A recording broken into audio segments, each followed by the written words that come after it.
समाकलन इंटीग्रेशन के lecture number 5 में हमने आपको कुछ होमवर्क दिया था। उसमें से ये दो क्वेश्चन वेरी इंपॉर्टेंट थे और कई स्टूडेंट्स की तरफ से कमेंट आए, डिमांड आई कि सर इन क्वेश्चंस को करवा दीजिए। और स्टूडेंट ये वेरी इंपॉर्टेंट क्वेश्चन इसलिए हैं क्योंकि आपके डिप्लोमा सेमेस्टर एग्जाम में ये 2019 में 10 मार्क्स का आया है question number 7 and question number 8 2019 में ही आपके एग्जाम में 6 मार्क्स का आया है। तो काफी इंपॉर्टेंट है, इनको हम यहाँ पे सॉल्व करेंगे। मैथ्स गुरुजी एन नौटियाल चैनल को सब्सक्राइब कीजिए और अधिक वीडियो देखने के लिए बगल में घंटे के बटन को भी दबा दीजिए, जिससे हमारी वीडियो का नोटिफिकेशन आपको सबसे जल्दी मिले। So student, welcome on Maths Guruji and Nautiyal channel. I have MSc Mathematics in 2006 and I have more than 10 year teaching experience as a maths lecturer in different intermediate colleges and polytechnic colleges. तो चलिए lecture शुरू करते हैं।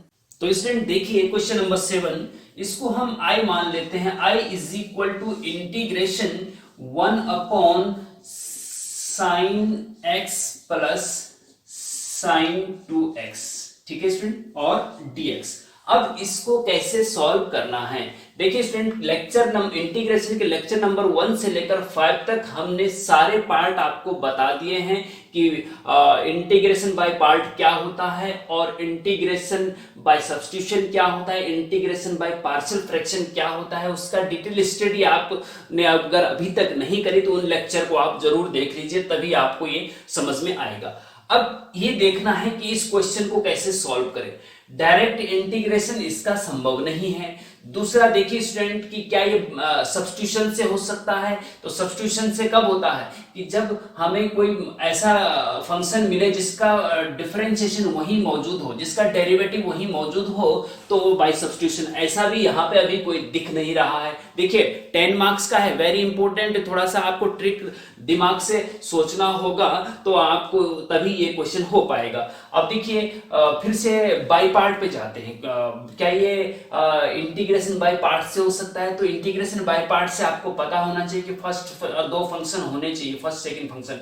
ये पूरा का पूरा एक ही फंक्शन है, 1 अपॉन समथिंग में है, ठीक है, तो उससे भी ये अभी तक संभव नहीं लग रहा है। दूसरा कि क्या ये पार्शियल फ्रैक्शन से हो सकता है, तो पार्शियल फ्रैक्शन से तब होता है स्टूडेंट जब 1 upon x minus 1 into x plus 2 type में हो, तो तब होता है। उससे भी अभी तक नहीं लग रहा है। तो क्या कर सकते हैं बताइए, थोड़ा सा सोचिए इसमें क्या कर सकते हैं, क्योंकि सोचना पड़ेगा आपको पहले, तभी जाके अगर मैं डायरेक्ट इसको सॉल्व करके बता दूं तो आप उस पे सोचेंगे नहीं तो यहाँ पे आपके समझ में तो आ जाएगा, लेकिन एग्जाम में आप उसको कर नहीं पाएंगे। तो पहले सोचिए इसको कैसे करना है। अब देखिए यहाँ पे sin x है, यहाँ पे sin 2x है, तो sin 2x से हमें याद आता है कि एक sin 2x का फॉर्मूला होता है कि sin 2x बराबर 2 sin x into cos x होता है। तो उसको रख के देखते हैं जरा, is equal to integration 1 upon sin x plus sin x, तो ऐसे रहेगा sin 2x का formula 2 sin x into cos x होता है स्टूडेंट, ठीक है, ये आपको पता होना चाहिए, ठीक है। फिर उसके बाद आगे चलते हैं, इज इक्वल टू इंटीग्रेशन। देखिए अब आगे क्या हो सकता है, इसमें आगे क्या हो सकता है, देखिए sin x दो जगह मिल रहा है तो कॉमन आने की संभावना बन रही है। तो sin x को कॉमन ले लीजिए स्टूडेंट, तो यहाँ पे 1 बचेगा plus 2 times of cos x बचेगा, ठीक है। अब इससे आगे और क्या हो सकता है, यहाँ पे हम इसको मिटा देते हैं स्टूडेंट, ये क्वेश्चन था। अब इससे आगे और क्या हो सकता है सोचिए। अब यहाँ पे देखिए स्टूडेंट, यहाँ पे हम कुछ और नजर नहीं आ रहा है कि जैसे मान लीजिए हम cos x को t मान लें, तो cos x का डिफरेंशिएशन यहाँ माइनस sin x होता है, तो यहाँ मौजूद नहीं है। तो ऐसा भी कुछ नहीं, सब्स्टिट्यूशन वाला हम करना चाह रहे थे, बाय पार्ट तो लगेगा नहीं, पार्शियल फ्रैक्शन भी अभी लगेगा नहीं, तो सब्स्टिट्यूशन की गुंजाइश बन सकती है। लेकिन अगर ऊपर sin x होता तो इसका मतलब हमें ऊपर sin x से, तो ऐसा करते हैं अपनी तरफ से अंश तथा हर में sin x का मल्टीप्लाई कर देते हैं, ठीक है स्टूडेंट, अंश तथा हर में sin x का मल्टीप्लाई कर दीजिए। अब मल्टीप्लाई करेंगे स्टूडेंट, तो ऊपर 1 में sin x का मल्टीप्लाई होगा तो sin x हो जाएगा, और नीचे में sin x का मल्टीप्लाई होगा तो यहाँ पे sin x का मल्टीप्लाई sin स्क्वायर x हो जाएगा। sin स्क्वायर x, ध्यान से देखिए, बहुत ज्यादा इंपॉर्टेंट क्वेश्चन है स्टूडेंट। 1 प्लस 2 cos x और ये आपका dx हो गया। अब आप देखेंगे स्टूडेंट, इसको हम i लेके चल रहे थे ना, तो एम्प्लाइज करके i बराबर मान लीजिए इसको, ठीक है, अब आप ऐसा कर सकते हैं इसको क्योंकि अब यहाँ पे देखेंगे आप कि cos x को t मान लें तो cos x का डिफरेंशिएशन यहाँ मौजूद है तो cos x को t मान सकते हैं, लेकिन इस sin स्क्वायर x को भी आप cos स्क्वायर में बदल दीजिए तो और इजी आपको हो जाएगा। अब आप ऐसा कर सकते हैं, इसको इक्वेशन नंबर 1 मान लेते हैं और इक्वेशन नंबर 1 ना मान करके पहले इसको भी बदल दीजिए, ठीक है। I implies I is equal to integration sin x upon sin square x को student 1 minus cos square x लिख सकते हैं। आपको पता है कि sin square x plus cos square x equal to 1 होता है, तो sin स्क्वायर x बराबर 1 माइनस cos स्क्वायर x हो जाएगा, ठीक है। और ब्रैकेट में नेक्स्ट ब्रैकेट में जो है 1 प्लस 2 cos x हो जाएगा। अब देखिए स्टूडेंट यहाँ पे आपको क्या नजर आ रहा है कि नीचे में सारी जगह पे cos है और ऊपर पे sin है। अब जो है आप इसको इक्वेशन नंबर 1 अगर मानते हैं तो ये जो cos x है, cos x को t मान ले तो ये t में चेंज हो जाएगा नीचे वाला पूरा, और cos x का डिफरेंशिएशन ऊपर मौजूद है तो इसको बाय सब्स्टिट्यूशन मेथड अब यहाँ पे लग सकता है, यहाँ पे नहीं लग सकता था, लेकिन अब हमने ऐसा चेंज कर दिया कि बाय सब्स्टिट्यूशन मेथड यहाँ पे लग सकता है। अब देखो सब्स्टिट्यूशन मेथड में क्या करेंगे स्टूडेंट, देखिए आप क्या करेंगे कि पुट, इससे आगे चला रहे हैं हम, देखिए put cos x is equal to t implies, अब डिफरेंशिएशन कर दीजिए, cos x का डिफरेंशिएशन क्या होता है स्टूडेंट, माइनस sin x होता है। ये चीज आप ध्यान रखेंगे, याद रखेंगे, क्योंकि cos x का इंटीग्रेशन तो sin x होता है लेकिन डिफरेंशिएशन माइनस sin x होता है, माइनस लग जाता है, ठीक है। तो cos x का डिफरेंशिएशन sin x और पीछे dx भी लगा दिया जाता है, जो कि हम बता ही रहे हैं लेक्चर 1 से कि कैसे इसका डिफरेंशिएशन करते हैं, और t का डिफरेंशिएशन dt हो जाता है, ठीक है।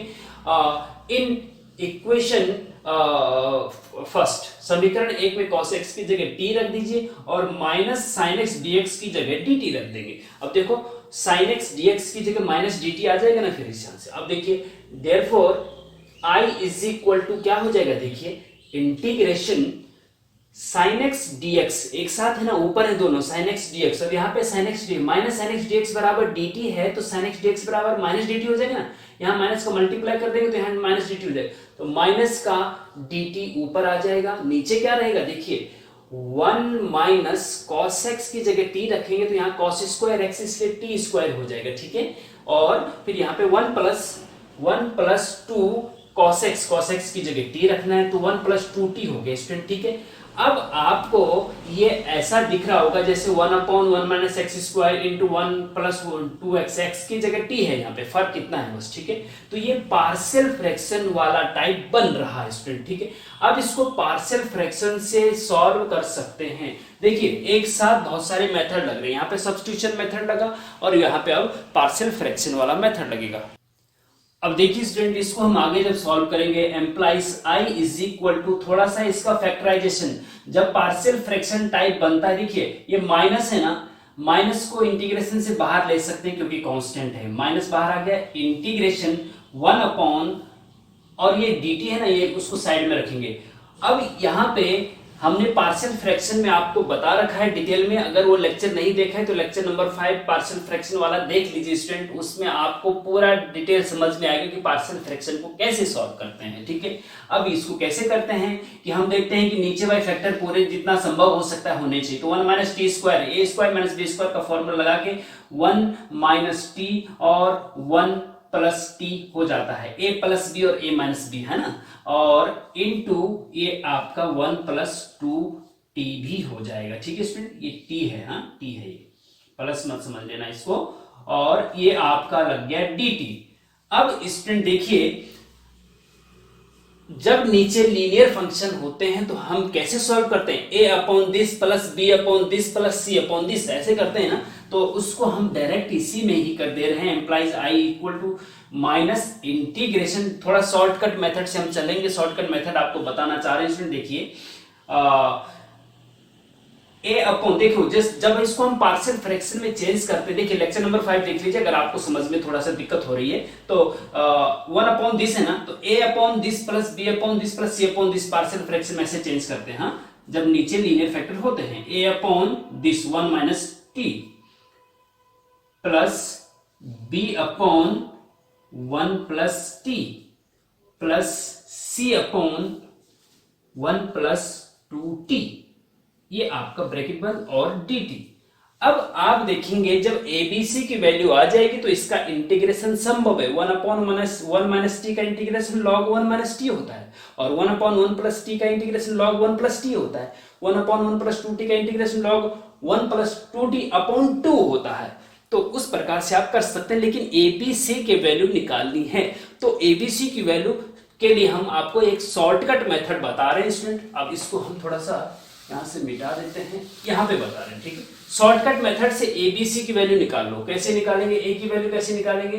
देखो, जो ये पूरा लेफ्ट साइड का जब हम partial fraction this equal to this होता है ना, तो ये लेफ्ट साइड में होता है। तो जो ये होता है ना, ए की वैल्यू निकालने के लिए हम ए के नीचे का जो भी लीनियर फैक्टर है उसको 0 के बराबर रखते हैं। जैसे कि 1 माइनस टी है, 1 माइनस टी को 0 के बराबर अगर रखते हैं तो टी बराबर क्या आता है? 1 आता है ना। तो कहने का मतलब ये है, अगर ए का मान निकालना है तो ए के नीचे का 0 के बराबर रखो, वहां से जो टी आएगा उसको इस लेफ्ट साइड वाले में रख दो। लेकिन कवर अप मेथड, ये कवर अप मेथड है, जो इसके नीचे है 1 माइनस टी, वो यहां पे उसको छुपा देंगे।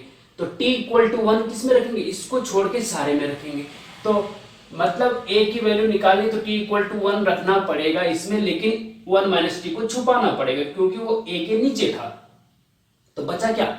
बचा आपका 1 अपॉन 1 प्लस टी बचा, और फिर 1 प्लस 2t बचा, ठीक है ना। अब इसमें t की जगह 1 रखेंगे स्टूडेंट, तो 1 अपॉन टी की जगह 1 रखो तो 1 प्लस 1 2 हो गया ना, हाँ।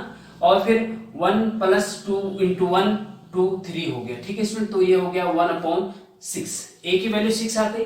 अब बी की वैल्यू चाहिए, तो बी की वैल्यू के लिए बी के नीचे का जो है उसको 0 के बराबर रख के देखो। 1 प्लस टी को 0 के बराबर रखेंगे स्टूडेंट, 1 प्लस टी को 0 के बराबर रखेंगे तो टी बराबर क्या आएगा? -1 आएगा। मतलब बी की वैल्यू निकालनी है तो लेफ्ट साइड में t बराबर -1 रखना पड़ेगा, लेकिन जो b के नीचे वाला है उसको छुपाना पड़ेगा। तो जो इसको छोड़ करके सब में t की जगह पे -1 रख दीजिए, यहां पे भी और यहां पे भी। तो बचा, इसको छुपाने के बाद क्या बचा? 1 माइनस टी बचा और 1 प्लस 2t बचा, 1 प्लस 2t बचा, ठीक है स्टूडेंट। अब देखिए आगे, t की जगह पे -1 रख दीजिए। यहाँ पे -1 अगर रखते हैं ना तो माइनस माइनस प्लस हो जाएगा और 1 प्लस 1 2 हो जाएगा, ठीक है।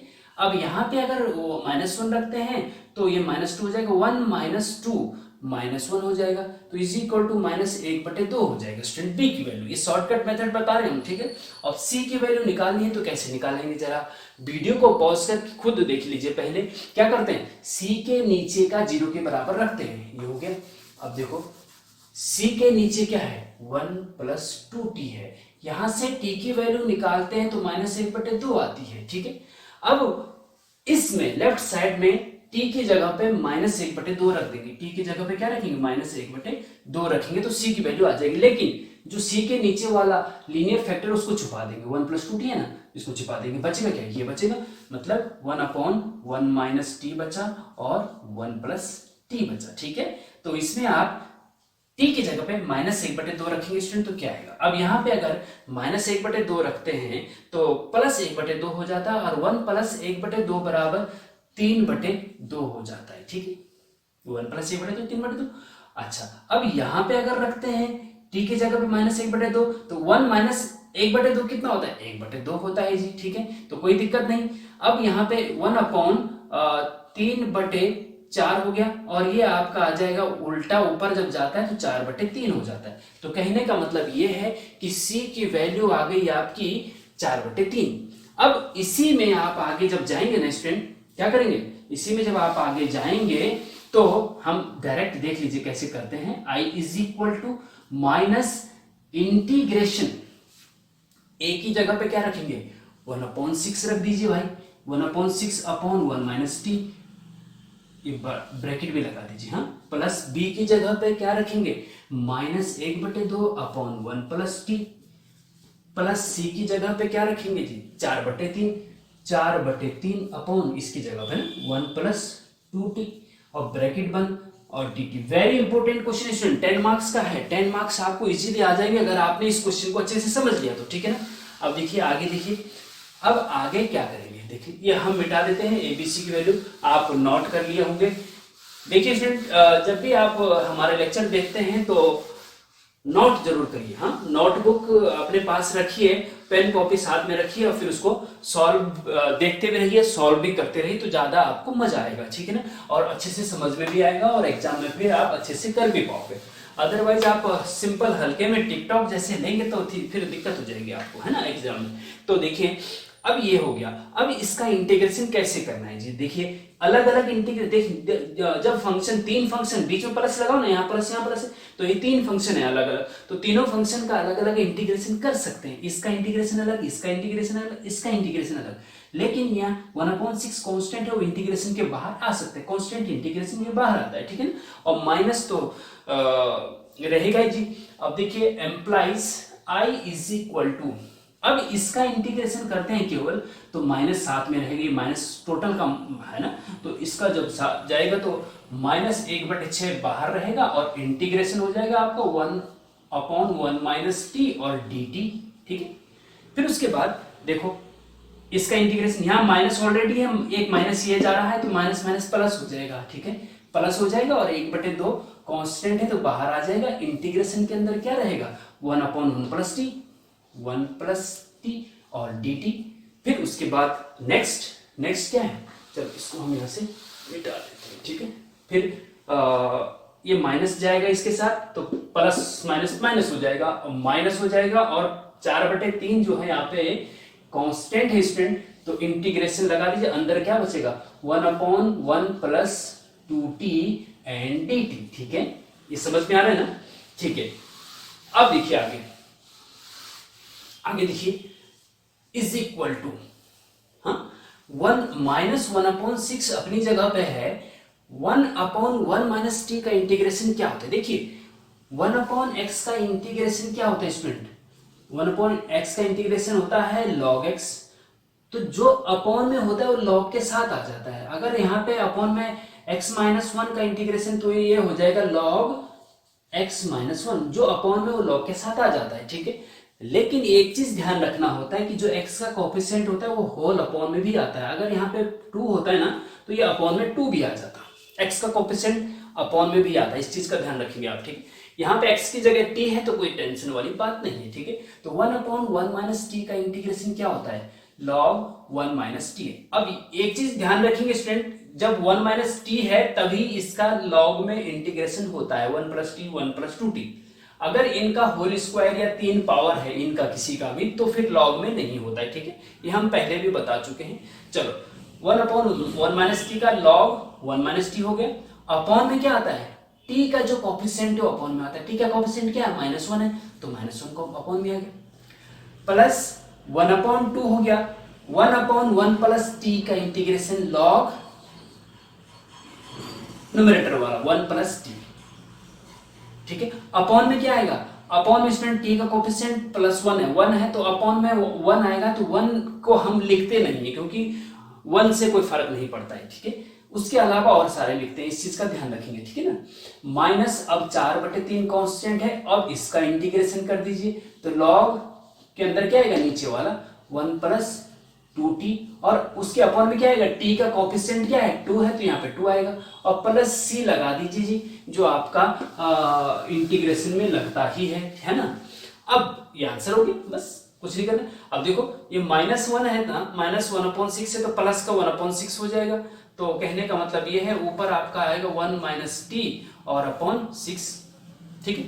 अब यहाँ पे क्या आएगा, प्लस log 1 + t अपॉन 2, ठीक है, और यहाँ पे माइनस है तो माइनस, और फिर दूसरा चीज है कि 2 से 4 भी कटेगा तो 2/3 रहेगा, है ना, 2/3 रहेगा, और log आपका 1 + 2t हो जाएगा प्लस c।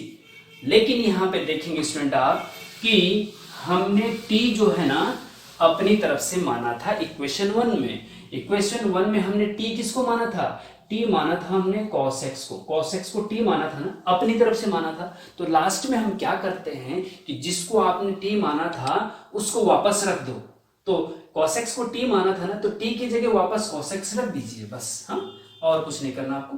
तो इसको चाहो तो आप ऐसे लिख दो 1/6 और log 1 माइनस cos x, देखो t की जगह cos x आ गया, प्लस 1/2 और log 1 प्लस cos x, ये देखिए t की जगह cos x आ गया, माइनस 2/3 लिख दीजिए यहाँ पे, और फिर आपका log 1 प्लस 2 t की जगह cos x आ जाएगा और प्लस c आपका आंसर हो जाएगा। तो 10 मार्क्स स्टूडेंट आपके कंफर्म हो जाएंगे। वेरी इंपॉर्टेंट है, मैंने बहुत आराम से आपको बताया है। जब आप प्रैक्टिस कर लेंगे तो आप इसको 5 या 7 मिनट में इजीली सॉल्व जल्दी से जल्दी कर सकते हैं।